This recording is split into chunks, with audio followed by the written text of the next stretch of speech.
받도록 하겠습니다. 앞뒤 좌우를 향해서 매일 그리스도.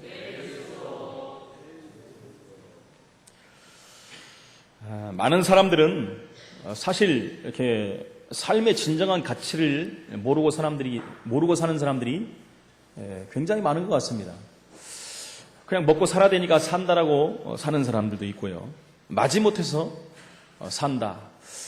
하나 더 나가서 죽지 못하니까 산다. 이렇게 말하는 사람들이 많이 있는 것 같습니다.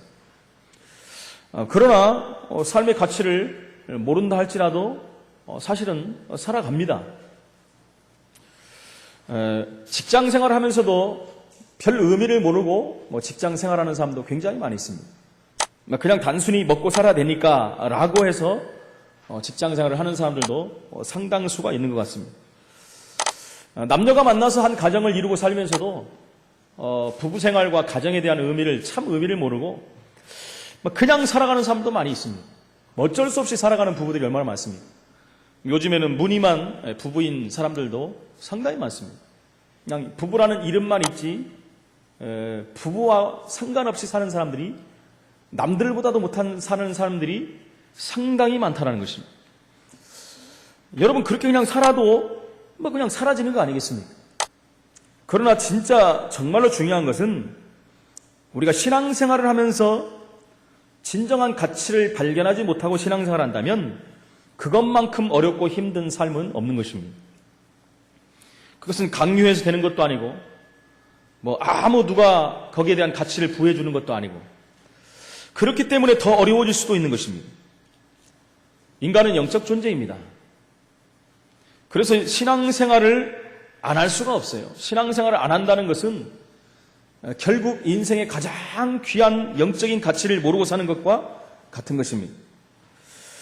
그러니까 인생에 문제가 계속 올 수밖에 없는 거예요.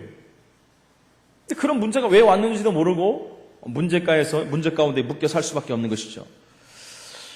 저는 신앙생활을 교회를 15년 정도 다녔습니다. 어렸을 때부터. 근데 진정한 신앙의 가치를 모르고 다녔기 때문에 결국 신앙을 접고 세상으로 나가면서 완전히 무너지는 삶을 살았습니다. 제가 보니까 복음 모르는 삶은 무너지는 삶이 아니겠습니까? 제가 다시 신앙생활을 시작한 나이가 28살입니다. 28살에 다시 신앙생활을 했는데도 사실은 이 가치를 몰랐습니다. 이 복음의 신앙의 놀라운 가치를 모르고 했는데 사실은 그것이 가장 안타깝고 슬픈 일이 아니겠습니까? 그러다가 하나님께서 은혜를 주셔서 3년 만에 이 복음을 알게 하시고 새로운 시작을 할 수 있는 축복을 주신 것입니다. 예수님은 그래서 오늘 말씀해 보니까 맹인이 되지 말라. 옛날에는 소경이라고 그랬는데 맹인이라고 하니까 제가 어렸을 때부터 소경이란 말을 듣다 맹인이라고 쓰니까 잘 어감이 안 맞는 것 같아요. 맹인이 되지 말라고 하셨습니다. 성경이 가르치는 몇 가지를 모르면 영적인 맹인이 될 수밖에 없는, 눈을 떴으나 볼 수 없는 맹인이 될 수밖에 없다는 것입니다. 그래서 예수님께서는 첫 번째 오늘 바리새인들을 향해서 맹인이라고 했어요.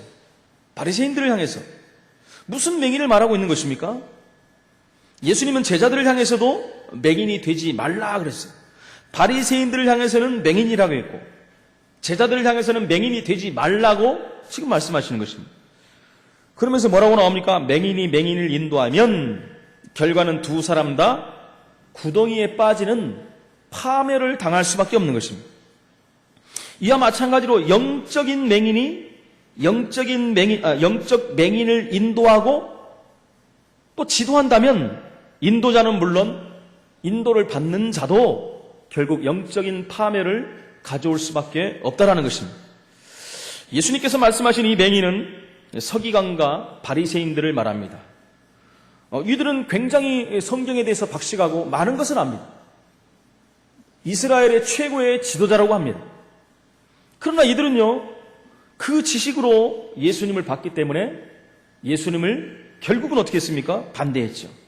빛으로 오신 예수님을 반대했고 그 정도가 아니라 그 빛을 보지 못하면서 교만해졌습니다. 교만해 보일 수밖에 없는 것입니다. 그래서 그들을 따르는 자들에게 빛보다 어두움 속에 거할 수밖에 없도록, 그게 바로 맹인 아니겠습니까? 어두움 속의 길을 가다가 무너질 수밖에 없는 그런 가르침을 했다는 것입니다. 그리스도인이 구원에 대한 분명한 길을 알기 전에는 절대로 지도자의 위치에 서면 안 됩니다. 잘못하면 세상 사람들을 엉뚱한 데로 인도해버리면 어떻게 하겠습니까? 그건 당연한 일 하겠습니다. 그것을 지금 교훈하고 계신 말씀입니다. 인간들이 그 이유를 모르고 당하는 불신자 6가지 상태에 빠져가지고 거기서 헤어나오지도 못하면서 남을 인도한다면 어떻게 하겠습니까? 지금 바리새인들과 서기관들이 그런 꼴이라는 것입니다. 여러분, 왜 나에게만, 우리 집에만 이런 일이 생기냐라고 말하는 사람들이 있지 않습니까? 인생은 불신자 6가지 상태에 묶여서 고통을 당할 수밖에 없는 것입니다. 왜 우리 집에는 이런 문제 있는 아이가 있고 문제 있는 자녀가 있고 어려움을 당하는가? 이걸 말하는 사람들이 있습니다. 나의 실수와 별 관계가 없는데 닥쳐오는 재앙들이 있습니다. 왜 그렇습니까? 창세기 3장에서 시작됐기 때문에 그래요. 살수록 다가오는 허무 문제를 어떻게 해결해야 되겠습니까? 그 뒤에 따라오는 혼돈과 흑암, 공허가 그 인생을 완전히 묶어버리는데 어떻게 하겠습니까? 제가 이번 주에 만났던 어떤 아주머니도, 젊은 아주머니도 정신 문제가 제가 보니까 얘기하다 보니까 완전히 와버렸어요. 저한테 물어봐요. 자살을 어떻게 해야 되겠습니까? 목사한테 자살을 어떻게 하냐고 물어보는 사람도 있어요. 자기가 자살을 하려고 그렇게 노력했는데 자살을 할 줄을 몰라서 못한다는 거예요. 그래서 TV에서 보서 맨날 연탄가스를 맞고 죽는다 그래서 연탄을 사다 놨는데 연탄을 어떻게 떼는지를 몰라가지고 죽지를 못했다고 저한테 물어보더라고요. 이렇게 인생이 어두움 가운데 혼돈 가운데 묶여서 사는 사람들이 얼마나 많은지 모릅니다. 그분에게는 이미요 영적 문제가 완전히 덮어버렸어요. 우울증이 와버렸고요. 강박 증세가 와 있고요. 수많은 문제가 제가 와 있는 거예요. 불안해하고. 제가 보니까 육신 문제도 있는 것 같아요. 여러분 36살인데 자기 남편이 67이에요. 왜 이렇게 고통을 당하고. 자기 입으로 그랬습니다. 5년 동안 자기는 강제로 정신병원에 수용되어 있었다. 여러분 인생이 이렇게 살면 어떻게 되겠습니까? 여러분 한번 생각해 보십시오.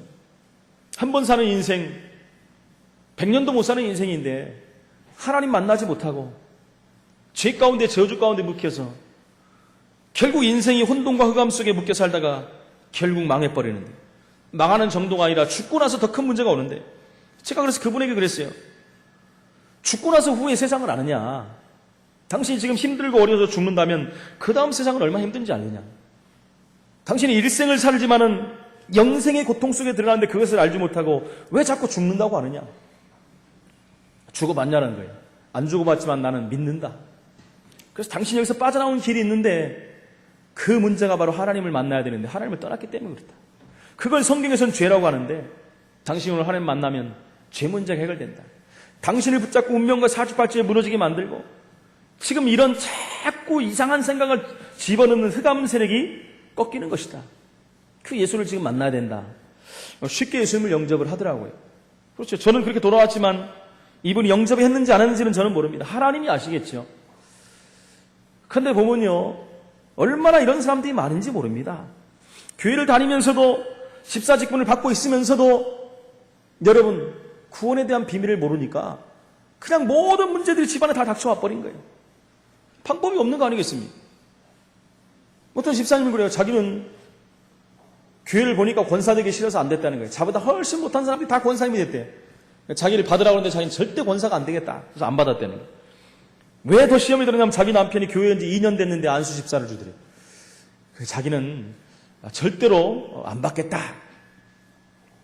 그 남편이 신앙이 이러면 있으시니까 주지 않았겠습니까? 자기 말과도 하나도 없대요. 주기도문도 모른대요. 안수 집사인데. 모를 수도 있겠지요. 그러면서 당신은 아무것도 모르는데 왜 교회 다니냐. 그러니까 다니지 말라 그랬대요. 하도 밖에 사는 것과 교회 사는 게 틀려가지고.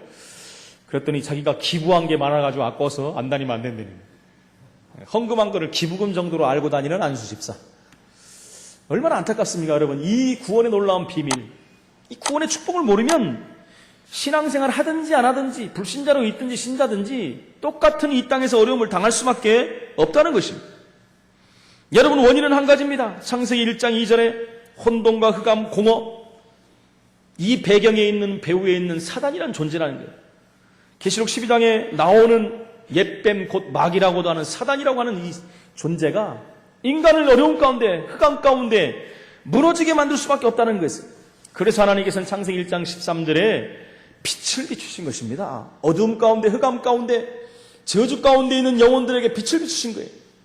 지금도 인생의 의미를 모르고, 신앙의 의미를 모르고 교회만 다니는 사람들, 불신자 상태에 묶여서 고통당하는 사람들에게 생명의 빛이 비춰지기를 원하시는 것입니다.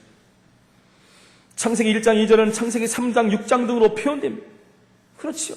그게 나타났던 사단이 그대로 창세기 3장에 나타나서 아담과 하와를 무너뜨리고 6장의 네피림 시대로 그 시대를 완전히 장악한 것입니다. 그 사단은 지금도 계속해서 인간을 파멸의 늪으로 이끌어가고 있다는 것입니다. 그래서 우리는요, 저와 여러분은 행위가 아닌 은혜로 구원을 받는 것입니다. 우리의 노력이 아닌 축복으로 구원을 받는 것이에요.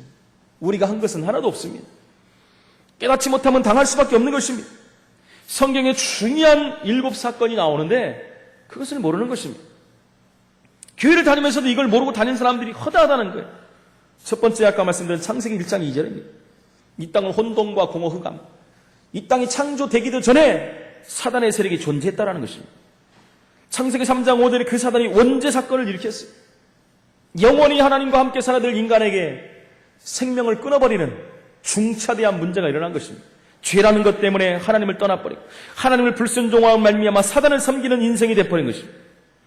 그 사단이 창세기 4장 5절에 하나님의 백성들의 언약을 끊어버렸어요. 올바른 예배를 드리지 못하게 만들고 하나님의 언약을 놓치게 만든다. 이 사단이 창세기 6장에 네피림 시대로 나타나가지고 온 세상을 죄 가운데 빠지게 만들고 저주 가운데 무너지게 만들고 결국은 하나님이 개입하셔야 될 만큼 큰 문제 가운데 빠지는 인생이 되어버린 것입니다. 이 사단은 창세기 11장에 인간의 교만을 건드린 것입니다. 교만해서 자만하게 하시고 불신의 탑을 쌓게 만들고 하나님과 대적하게 만들고 자기가 하나님같이 되려다가 결국 무너지는 인생이 되어버린 것입니다. 그 인생이 결국은요, 계속해서 포로된 인생, 속국된 인생, 노예된 인생으로 무너질 수밖에 없는 것입니다. 그 정도가 아니라 하나님만을 만나지 못하기 때문에 인생은 끝없이 유리하면서 방황할 수밖에 없는 게, 그것이 여러분 이스라엘의 역사입니다. 그 역사가 불신자의 역사를 그대로 타고 내려가는 것입니다. 이것을 모르고 신앙생활 한다면 신앙생활 하면서 무너질 수밖에 없다는 것입니다. 그래서 하나님께서는 구원받은 우리에게 축복의 7가지를 말씀하고 있는 것입니다. 이 축복을 누리라고 말씀하는 것입니다. 성령이 우리 안에 계시는 것을 알지 못하느냐? 그 성령께서 우리의 삶을 세밀히 인도하시는, 우리가 예수님 부를 때마다 성령께서 역사하는 응답의 축복을 받았는데 그 이름 부를 때마다 사단의 세력이 꺾이고 하나님은 주의 군대를 동원하시고 우리에게 하나님의 배경의 축복을 주시고 증인으로 살 수 있는 응답을 주신 게 아니겠습니까?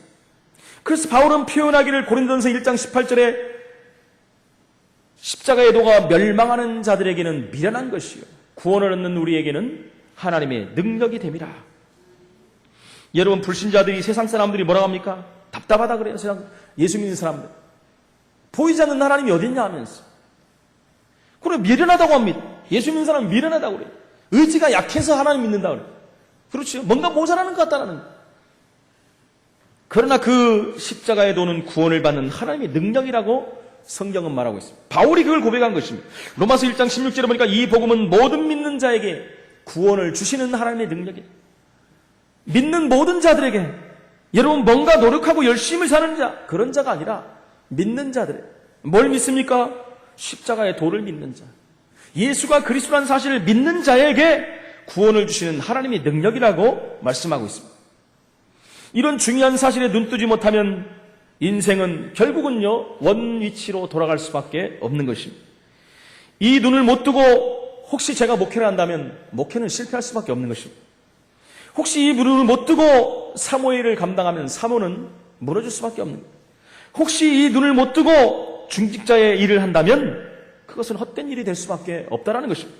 혹시 이 눈을 못 뜨고 렘넌트를 가리키는 위치에 있다면 렘넌트를 엉뚱한 곳으로 인도할 수밖에 없는 사람이 될 수밖에 없다는 것입니다. 정말 이 맛을 모르고 우리가 신앙생활을 한다면 영적 문제는 계속해서 우리에게 올 수밖에 없는 것입니다. 여러분, 혹시 우리 자녀들까지도 이걸 모른다면 어떻게 되겠습니까? 이 엄청난 축복을 모른다면 결국 우리 자녀들도 다른 것을 찾아서 방황할 수밖에 없는 거예요. 결국 우리 자녀들에게 우리가 영적 소경으로 영적 맹인에서 영적인 맹인을 인도하는 꼴이 될 수밖에 없다는 것입니다. 그래서 예수님께서는 우리를 향해서 영적인 소경이 되지 말라, 영적인 맹인이 되지 말고 올바른 복음으로 무장하라고 말씀합니다. 여러분, 우리만 구원받고 마는 것이 아니라 다른 사람들을 인도해야 되기 때문에. 두 번째, 이런 사람들은 결국은 또요, 다른 사람들을 정죄하는 삶을 살 수밖에 없어요. 오늘 41절로 42절에 나오지 않습니까? 옳다 그르다 그런 갈등에 매여 사는 인생이 되고, 사실은 모든 인생이요 이 속에서 살 수밖에 없는 것 같습니다. 남을 정죄하고 비판하고 판단하고 옳고 그름을 따르고 흑백 논리를 가지고 모든 것이 여기서, 그것이 전부 어디서 나옵니까? 내 기준에서 나오는 거예요. 내 안에 있는 것으로 정죄하고 판단하고 한다는 것입니다. 내가 말하는 것이 다 맞아요. 그래서 성경의 42절에 보면 자기 눈에 들보는 못 보고 형제의 눈에 티만 본다라고 지금 표현하고 말씀하고 있는 것입니다. 여러분, 티는 다 알지 않습니까? 들보는 뭡니까?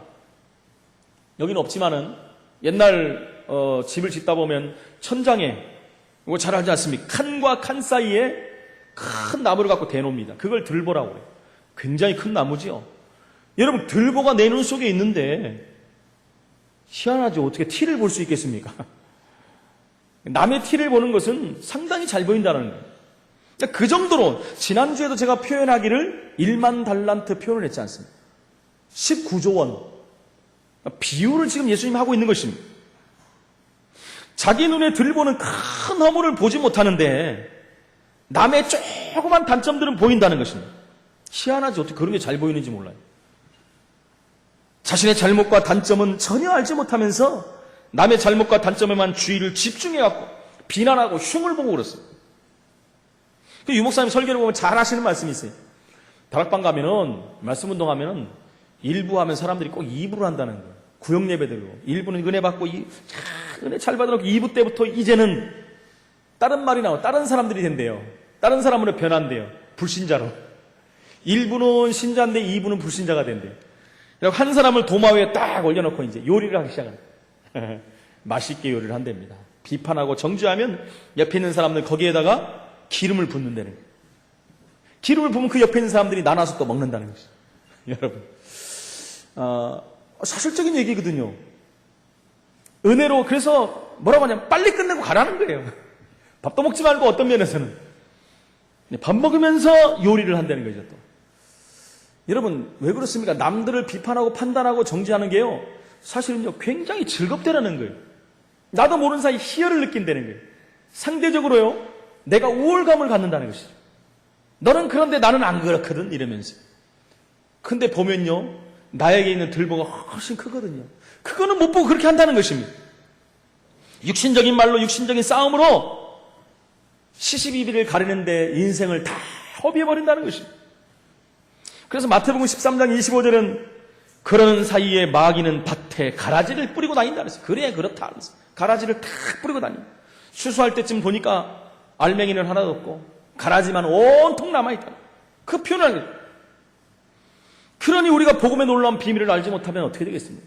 복음의 놀라운 비밀과 사명을 알지 못하면 그 가치를 빨리 우리는 깨닫고 그 축복을 우리가 누려야 될 줄로 믿습니다. 그러면서 또 뭐라고 합니까? 42절 하반절에 보니까 외식하는 자여 먼저 내 눈 속에 들보를 빼라 그랬어요. 그 후에야 내가 밝히 보고 현재 눈 속에 있는 티를 빼리라 그랬어요. 네 자신을 먼저 보라는 것입니다. 여러분, 외식하는 자가 뭡니까? 그 전에 제가 설교할 때 말씀드렸죠. 연극 배우라는 말이에요. 연극 배우는 뭡니까? 자기 자신을 나타내는 게 아니에요. 다른 가공의 인물을 나타내는 거예요. 그것을 지금 말하고 있다는 거예요. 내가 아닌 다른 나, 가면 쓴 나, 변장한 나를 말하는 것입니다. 외식하는 자여 그러는 거예요. 네 너를 숨기고 다른 것을 가지고 말하는 자여, 네 자신을 속이지 말라라고 말하는 것입니다. 사람들이 일반적으로 자신의 결점은 생각하지 않습니다. 다른 사람의 결점을 지적하고 들춰내는데 사실은 혈안이 돼 있어요. 여러분, 정치인들 한번 보십시오. 상대 당을 얼마나 헐뜯는지요. 약점 하나 캐놓으면 그것을 벌리고 뒤집고, 자 몇십 년 전에 있던 것까지 다 끄집어내가지고 완전히 뒤엎으려고 하지 않습니까? 특히 여러분 이제 선거 때 한번 보십시오. 그 누구도 몰랐던 옛날 상처들 다 꺼집어내요. 그러니까 서로 간에요. 선거가 끝나면 만신창이가 돼버려요. 건너오지 못할 강을 건너가고 서로 원수가 돼버리는 거예요. 원수가 더 정지하고 판단하고 다음 선거 때 한번 보자. 그래갖고 막 4년 동안 이제 비리를 캐러 다녀요. 비리를 많이 캐면 캘수록 선거에 당첨될 확률이 많다. 옛날에 그런 소문들이 많이 돌았어요.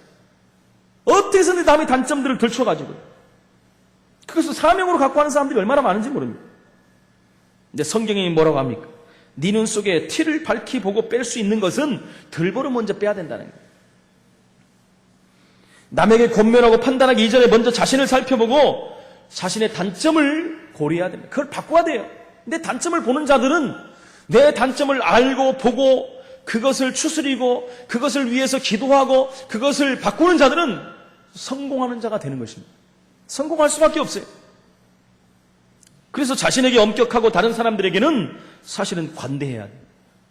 다른 사람의 약점을 위해서 우리가 그것을 보듬어 줘야 되고 그것 때문에 배려도 해야 된다는 것입니다. 다른 사람의 결점은 비난하기 위한 태도가 아니라 우리가 동정으로 대해줘야 됩니다. 그 결점을 고치도록 돕기 위해서 거기에 대한 사랑의 수고가 필요하고 기도의 동력이 필요하다는 것입니다.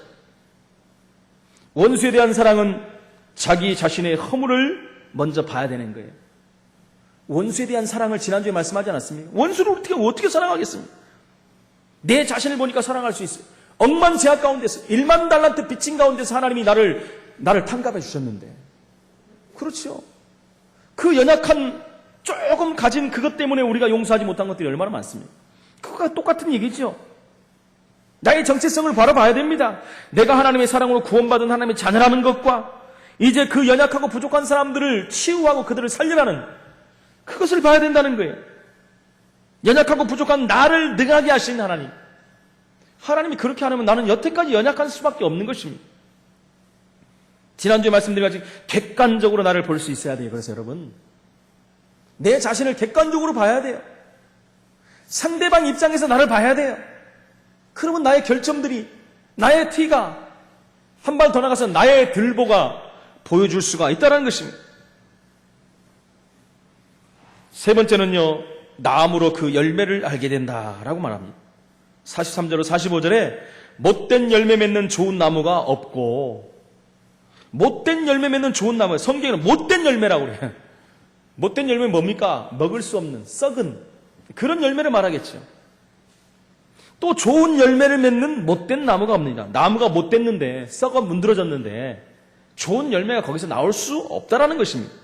여러분 우리 속담에 콩 심은 데 콩 나고 팥 심은 데 팥 난다는 말이 있어요. 콩 심은 데 팥이 나고 팥 심은 데 콩이 나는 경우는 없어요.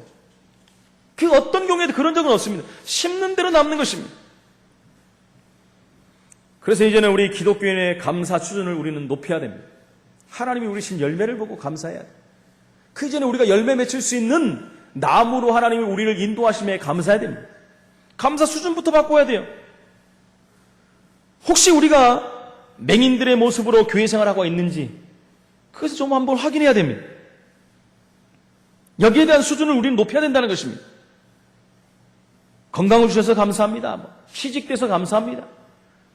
기분이 좋아서 감사합니다. 건강 주셔서 감사합니다.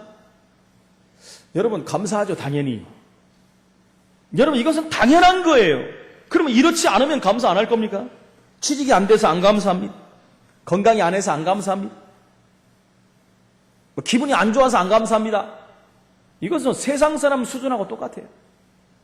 기독교의 수준은 그 정도가 아닙니다. 그건 당연한 것이고요. 우리가 무엇 때문에 하나님 앞에 감사할 것입니다. 수준을 우리는 바꿔야 된다는 것이요. 매일 고민이 우리가 육신적인 것을 고민하지 않습니까, 혹시요? 먹을 것 때문에, 육신적인 것 때문에. 그런 것 때문에 혹시 고민하면서 그것 때문에 우리가 불평하고 원망하지 않습니까? 혹시 영적인 것 때문에 고민해 본 적 있습니까, 여러분? 우리 성도님들 말고 이제 전체를 말하는 것입니다. 영적인 것 때문에 우리는 고민하는 사람이 돼야 됩니다. 어떻게 하면 옆에 주위에 있는 사람들 내가 살려야 되는데 어떻게 하면 살릴 것인가? 어떻게 하면 내 자신을 좀 영적으로 성숙한 사람이 돼야 되겠지? 이런 고민을 우리가 해야 된다는 거예요. 내가 정말 하나님 앞에 무릎 꿇는 시간을 어떻게 가져야 될 것인가? 내가 어떻게 또 훈련의 시간 속으로 들어가야 되겠는가? 우리 자녀들은 어떻게 공부도 잘해야 되겠지만 복음을 아는 아이들로 성장을 시켜야 될 것인가? 여기에 대한 우리가 고민과 애통함이 있어야 된다는 것입니다. 나무는 그 열매를 보고 안다 그랬습니다. 44절에 보니까 가시나무에서 무화과를 또는 찔레에서 포도나무를 따지 못한다라고 그랬어요. 여러분, 우리가 정말 하나님 앞에서 말씀으로 복음으로 무장하고 준비되고 뿌리를 내린다면 우리는 건강한 나무가 되는 거예요. 그렇지요. 그럼 당연히 좋은 열매들을 맺힐 수밖에 없는 거예요. 하나님이 원하시는 후대에 대한 열매, 전도에 대한 열매, 미래에 대한 우리 교회에 대한 열매, 지역에 대한 열매, 우리 교회 전체를 따진다면 300지교의 열매들이 주렁주렁 맺히는 날이 올 수밖에 없다는 것입니다. 여러분, 우리 조선왕조 500년에 당쟁한 것을 알지 않습니까? 지금 정치권도 그런 식으로 계속 싸워. 우리 민족이 그런가 봐요. 민족성이. 일본에 비롯해서 다른 나라들은 문호를 개방해가지고 글로벌 시대를 가고 있는데 우리나라는 2조 500년 동안 매일 내부적으로 싸움만 한 것입니다. 왕 하나 세워놓고 나서 왕 주위에서 어떻게 합니까? 나는 왼쪽이고 너는 오른쪽이고 우리는 앞에 서야 되고 뒤에 서야 되고 내가 먼저 네가 앞에 그러면서 이주를 대고 저주를 대고 이것 때문에 생을 걸고 죽이고 싸우고 맨날 조선왕조 500년이 그거 지나서 다 끝나버렸어요. 그거 할 때 우리보다 훨씬 두드러진 저 섬나라 일본은 어마어마하게 발전한 것입니다. 세계 최강의 나라가 됐어요.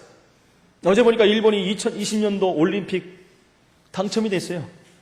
제가 설 배가 아프더라고요.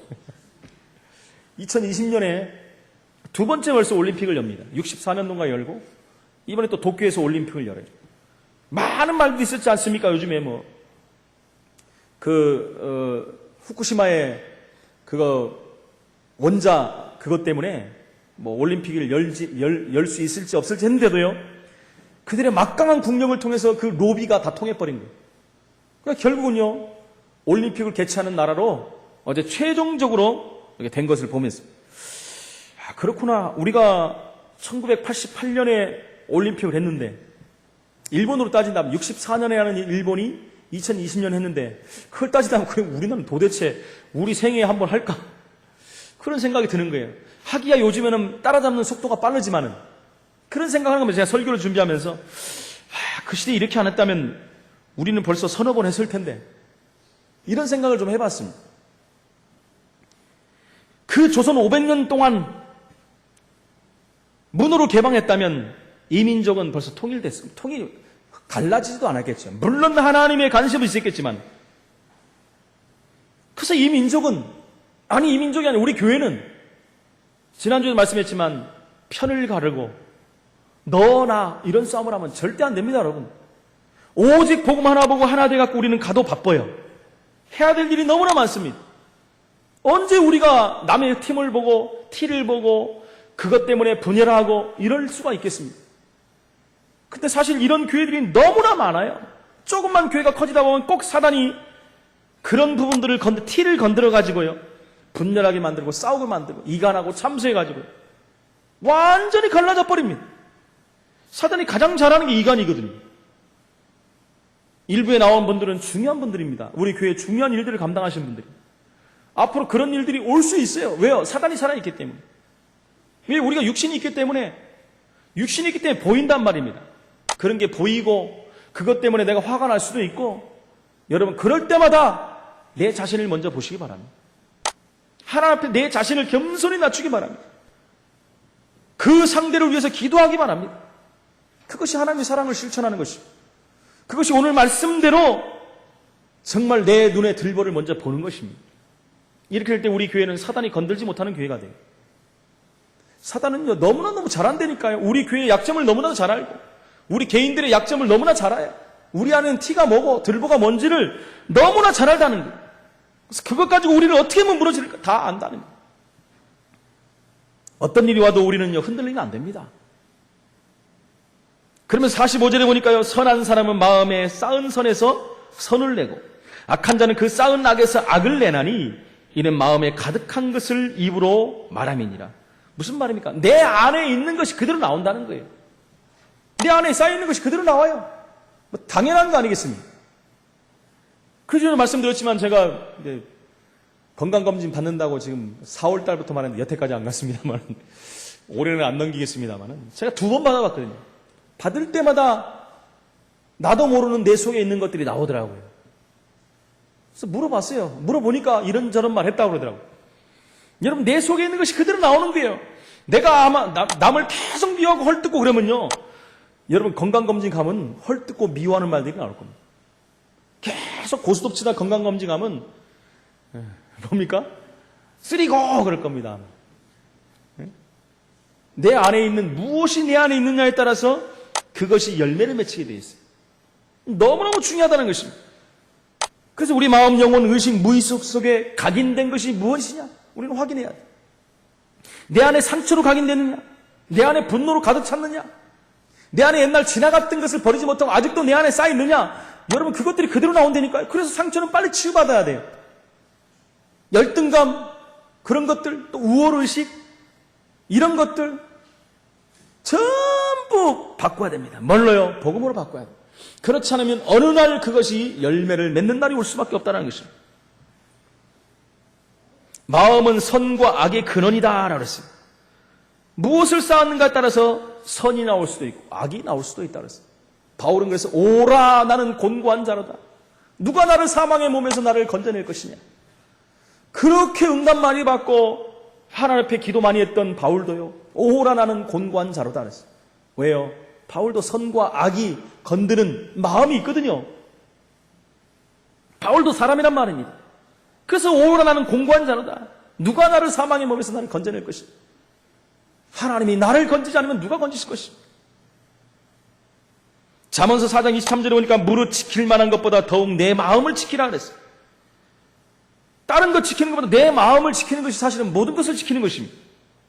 왜 그렇습니까? 생명의 근원이 이에서 남이니라 라고 성경은 말하고 있습니다. 빌립보 4장 7절에 뭐랍니까? 너희 마음과 생각을 지켜달라고 기도하라 했어요. 생각과 마음이 모든 것입니다, 여러분. 내 생각, 마음에 먹은 대로 모든 것이 되게 돼 있어요. 그리고 그걸 통해서 판단이 되고 행동이 되게 되지 않습니까? 여러분, 갑자기 막 일하는 사람은 어떻게, 갑자기 이거 하자 저거 하자는 사람이 어디 있겠어요? 내 생각과 마음으로 이미 결정하고 그러고 시작하지 않습니까? 그래서 마음과 생각을 지켜달라는 것이 가장 중요한 거예요. 왜 그렇습니까? 그것을 지키지 않으면 사단이 마음과 생각을 빼앗아가기 때문에 그래요. 빼앗아갑니다. 우리 생각의 분열을, 미운 마음을, 악한 것들을, 정죄하는 마음을, 남의 티를 보는 마음을 자꾸 집어넣는다니까요.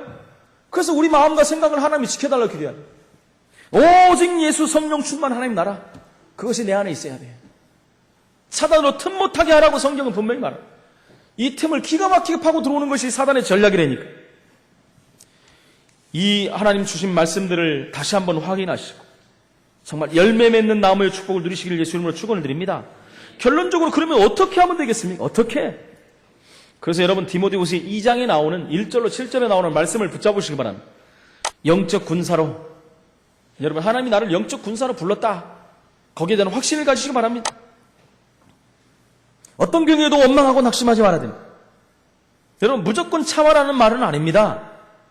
몇 단계를 훌쩍 뛰어넘으란 말입니다. 왜요? 우리 영적 군사니까. 왜요? 우리는 복음 받은 자니까. 매여있지 말라는 것입니다. 해병대 가면 뭐라고 합니까? 귀신 잡는 해병이라 해요. 귀신 잡는 해병. 어마어마하지 않습니까? 안 되는 거 되게 하라. 그렇죠? 안 되는 거 되게 하라. 군대 가면요 무조건 돼요. 무조건 해야 돼요. 말이 안 되는데도 해야 돼요. 그 말 있잖아요. 까라면 까야 돼요. 말. 저도 군대 생활을 했지만요. 말이 안 되는 일이 얼마나 많은지 몰라요. 첫째 딱 갔더니 제가 수송부를 갔지 않습니까? 수송부는 겨울이 최고 힘들어요. 일단 보초를 네 번을 씁니다. 저녁에 야간 보초를 쓰지요. 불침번이라는 걸 쓰지요. 또요, 기름 참고 또 보초를 써야 돼요. 겨울이 되면요, 또 차량 보초를 씁니다. 왜요? 기름 훔쳐가거든요. 다른 부대에서, 다른 그 소대에서 기름을 훔쳐가요. 어떻게 훔쳐가는지 압니까? 이제 그 바퀴 10개 달린 차가 있어요. 재무시 차는 2와 2분의 1톤 차인데 그거는 열 수 있거든요. 뚜껑을 열면 기름이 보여요. 큰 통인데요. 그걸 어떻게 빼가는지 압니까? 호스를 이렇게 연결해갖고 입으로 빨아가지고 그래가지고 빼가요. 안 보는 사이에. 왜 그렇습니까? 군에 있으면 모든 게 넉넉하지 않거든요. 겨울이 얼마나 춥습니까? 저 있을 때는 이제 그 경유를 갖다 뺐거든요, 기름을. 다른 부대, 수송부대는요, 자기들이 빼다가 하고 하거든요, 사실은. 그러니까 따뜻하게 지내는데 다른 소대는 추워요, 사실은. 모자라고 막 못 돼요. 그러니까 쫄병들을 시켜가지고 자기들끼리 망을 보고 그걸 빼갑니다. 보초를 서도 빼가요. 그런데 어떨 때는요, 딱 마주칠 때가 있습니다. 진짜 그런 때가 많아요. 그러면 보니까 아는 또 이게, 아는 부대원이에요. 그러면 또 봐주기도 하고. 별일이 다 있습니다, 여러분. 이런 일들, 저런 일들이 막 와요. 있을 수 없는 일이 벌어져요. 하라면 해야 돼요. 그걸 안 하면요, 큰 징계가 따릅니다. 여러분, 저희는 하나님께서요, 그냥 군인으로 부르지 않았어요. 저와 여러분을 특공대로 불렀어요. 복음 가진 사람이 특공대입니다, 여러분. 우리 교회 이번 주에, 올해 목표가 뭡니까? 이 산지를 내게 주옵소서. 7 산지를 정복하는 거 아니겠습니까? 그 중에 3번째가 뭐예요? 영적 싸움에 승리하는 교회. 영적 싸움에 승리하려면 우리가 승리하는 군인으로 준비돼야죠. 무장해야 되지 않겠습니까? 뭘로 무장합니까? 영적으로 무장해야 돼요. 전신갑주로 무장해야 돼요. 그러면 승리할 수밖에 없는 것입니다. 2번째는 경기하는 자. 우리를 경기하는 자로 불렀다라고 성경은 말합니다. 경기하는 자는 어떻게 경기를 해야 됩니까? 열심히 해야 되겠죠. 그렇죠. 가장 중요한 건 뭡니까? 아무리 열심히 해도요, 법대로 안 하면 상을 받을 수가 없다 그랬어요. 법대로 하나님 말씀대로 해야 된다는 거예요. 성경대로 하나님 말씀대로 경기를 하는 자가 상급을 받을 수가 있는 것입니다. 그럼 경기하는 자가 자기 마음대로 막 아무데나 갑니까? 100m를 뛰는데 뭐 10m 앞에서 뜁니까? 여러분, 작년에 우리나라에서, 작년인가 올해 대구에서 세계 육상대회를 했지 않습니까? 거기에서 세계에서 최고 빠른 그 우사인 볼트가 우리나라에 왔지 않습니까? 근데 100m에서 그렇게 잘 뛰는 친구인데요, 조금 0. 몇몇 초 앞서서 출발했다고 부정이 돼가고 실격이 돼버렸어요. 뛰지도 못하고 끝나버렸어요. 여러분, 아무리 세계 기록을 갖고 금메달을 몇 개를 따고 아무리 잘 나가고 유명한 선수도 법대로 안 하면 상급이 없어요. 근데 하필이면 우리나라에서 그렇게 되는지 모르겠어요. 당연한 거 아니겠습니까? 저와 여러분은 법대로 하나님 말씀대로 경기하는 자가 돼야 돼요. 그래서 사도 바울은요, 디모데후서 4장에 보니까 나의 달려갈 길을 다 마쳤다 그랬어요. 법대로 경기를 다 마쳤다는 거예요. 하나님 말씀대로 전도운동하다가, 생명운동하다가 복음의 바톤을 넘겨주고 나는 하나님 앞에 섰다는 거예요. 여러분, 얼마나 감사합니까? 경기하는 자의 축복을 누리시길 축원을 드립니다. 마지막으로 농부의 심정으로 이 일을 해야 됩니다. 농부는 뭡니까? 씨를 뿌리는 자예요. 농부는 뭡니까? 열매를 거두는 자입니다. 씨를 뿌리고 열매만 거둬갖고는 안 돼요, 여러분. 중간 단계가 얼마나 중요한지 모릅니다. 올해도 보니까 태풍은 아직 안 왔습니다만 비가 밑에 지방에 굉장히 많이 와갖고 늘 매년 나오는 얘기예요. 농부들이 눈물을 흘리면서 올해 농사 망쳤다 그래요. 그렇지 않습니까? 애주징지 키우는 그 작물들이 다 썩어 문드러지고 떨어지면 그 마음이 얼마나 아프겠습니까? 그래서 노심초사 그것들이 떨어질까 아니면 또 썩을까 말라버릴까 얼마나 관리합니까? 그렇게 더운 것과 상관없이 나와서 또 관리하고 그러다 가을이 되면 결실을 맺지 않습니까? 그 열매를 누가 먼저 맺습니까? 농부들이 먼저 맺는다는 거예요. 먼저 그것을 본다는 거예요. 먼저 맛을 본다는 거예요. 그 소망을 갖고 산다는 것입니다. 우리가 지금은 보여지지 않는 것 같고 나타나지 않는 것 같더라도 결국은 우리의 렘넌트를 나중에 열매를 맺는다는 거예요. 결국은 우리 주위에 우리 일곱 현장에 하나님은 열매를 맺히신다는 거예요. 하나님은 저와 우리가 섬기는 교회를 통해서 열매 맺는 응답과 축복의 증거의 날을 하나님은 반드시 허락하신다는 것입니다. 그날까지 여러분 흔들리지 마십시오. 여러분 헷갈리지도 마십시오. 우리에게 가장 큰 응답을 하나님이 주신 것입니다. 오늘 이걸 비유로 예수님이 말씀하셨어요. 말씀을 정리하면 한마디로 맹인이 되지 말라는 것입니다. 가장 귀한 것을 가지고 맹인이 돼버리면 아무것도 할 수 없습니다. 저와 여러분은 일곱 지역을 살 뿐만 아니라 우리 후대를 살려야 되고 미래를 살리는 하나님의 백성들이에요. 농부의 심정으로 경계하는 자로 군사로 우리를 부르셨습니다. 이 말씀으로 무장하고 준비되어서 많은 사람들을 옳은 대로 인도하는 하늘의 별과 같이 빛나는 전도자의 삶을 사는 증인으로 서시기를 예수 이름으로 축원을 드립니다. 살아계신 하나님 은혜를 감사합니다.